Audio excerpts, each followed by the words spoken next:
Sampah menjadi produk yang setiap hari dihasilkan oleh masyarakat. Pada tahun 2023, timbulan sampah secara nasional sebesar lebih dari 19 juta ton. Di Sulawesi Selatan sebesar lebih dari 900 ribu ton, dan di Bulukumba berjumlah lebih dari 66 ribu ton.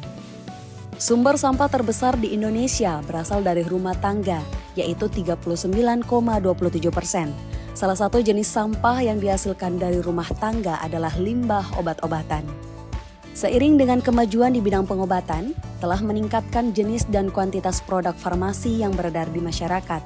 Namun tidak semua sediaan farmasi tersebut digunakan secara maksimal, sehingga menyebabkan adanya obat yang tersisa dan kemudian menjadi kadaluarsa. Obat yang tidak terpakai dan obat kadaluarsa di dunia mencapai 98%. Penyimpanan dan pembuangan obat yang tidak terpakai dan kadaluarsa dapat menyebabkan permasalahan serius. Permasalahan yang timbul antara lain peluang terjadinya penyalahgunaan obat dan keracunan obat. Limbah farmasi juga beresiko memberikan dampak terhadap lingkungan dan isu kesehatan masyarakat. Bukti menunjukkan bahwa obat antibiotik dapat terakumulasi pada sistem perairan dan memperburuk resistensi terhadap antibiotik dan mempengaruhi keganasan mikroorganisme tertentu. Obat antibiotik yang dibuang sembarangan mencemari tanah dan air, menyebabkan individu yang mengkonsumsi tanaman atau hewan yang terpapar antibiotik menjadikan bakteri dalam tubuh kebal terhadap antibiotik. Akibatnya, ketika sakit, bakteri yang akan diserang sudah tidak mampu diatasi dengan antibiotik biasa, sehingga sulit untuk sembuh dan perlu dosis yang lebih tinggi dalam proses penyembuhannya.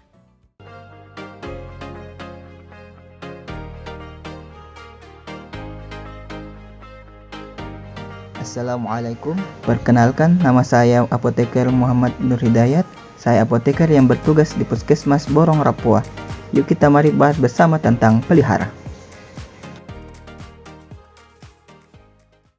Umumnya, pemusnahan obat di puskesmas dilakukan dengan cara pemusnahan sendiri, biasanya dengan cara dibakar.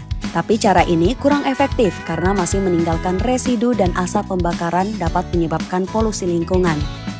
Dengan adanya pelihara atau pengelolaan limbah obat rusak atau kadaluarsa yang ramah lingkungan, limbah obat dimusnahkan dengan cara enkapsulasi dan membentuk pot.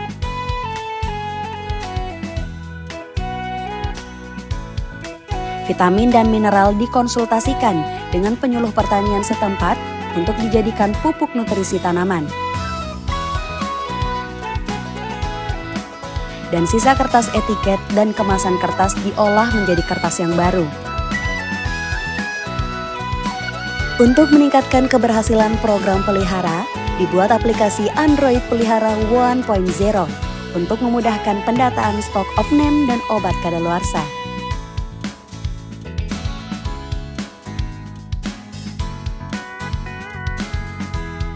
Dilakukan juga penyuluhan pengelolaan obat kadaluarsa ke petugas Pustu Poskesdes.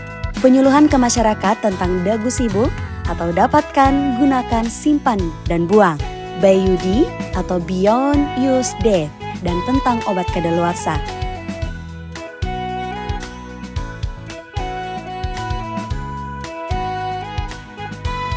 Dilakukan juga pemantauan minum obat pasien TB yang memerlukan pengobatan jangka waktu panjang. Obat kadaluarsa dari masyarakat bisa dikumpulkan ke Pustu Poskesdes dan diteruskan ke puskesmas atau bisa langsung ke puskesmas untuk dilakukan pemusnahan dengan cara pelihara. Mari kita jaga lingkungan untuk kehidupan esok yang lebih baik.